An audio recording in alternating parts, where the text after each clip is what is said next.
iQOO 3 நம்ம எல்லாருக்குமே தெரியும். ஒரு நல்ல ஃபோன், நல்ல பெர்ஃபார்மிங் ஃபோன், ஏர் ட்ரிகர்ஸ் இருக்கு. கேம் ஆடுறதுக்காக யாராவது ஃபோன் வாங்கணும் அப்படின்னு யோசிக்கிறவங்களுக்கும் அது நல்லா இருக்கும். அதே சமயம் வந்து கண்டென்ட் கிரியேஷன் அப்படிங்கிறது ஒரு பக்கம் எப்படிலாம் போகுது அப்படின்னு பார்த்தா, வீடியோ எடுக்கிறது மட்டும் இல்லாமல் எடிட் பண்ணுறதுக்கும் நமக்கு தேவை இல்லையா?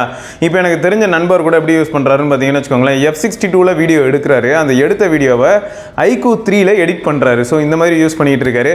ஸோ இன்டென்சிவான டாஸ்க் ஏதாவது பண்ணுற ஐடியா இருக்குது, எனக்கு பவர்ஃபுல்லான ஒரு ஃபோன் வேணும் அப்படின்னு ஆசைப்படுறவங்களுக்கு iQOO 3 பர்ஃபெக்டாக இருக்கிறதுக்கான சான்சஸ் அதிகம்.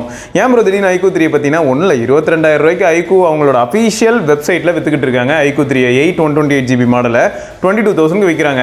இன்னைக்கு மார்க்கெட்டில் இருக்கக்கூடிய மாடல்ஸ்க்கு மத்தியில், ஏன்னா இந்த பட்ஜெட்டில் நீங்கள் என்ன எதிர்பார்க்கலாம் அப்படின்னு பார்த்தீங்கன்னு வச்சுக்கோங்களேன், 750G based phone, 732G based ஃபோன்ஸை எதிர்பார்க்கலாம் இந்த பட்ஜெட்டில். ஸோ அதை கம்பேர் பண்ணும்போது பர்ஃபார்மன்ஸில் இது சூப்பராக இருக்கும். கேமராவில் ஃபோட்டோகிராஃபி, ஸ்டில் ஃபோட்டோகிராஃபிக்கு சூப்பர், வீடியோகிராஃபி பொறுத்த வரைக்கும் ஆவரேஜ் அப்படின்னு தான் நம்ம சொல்ல முடியும்.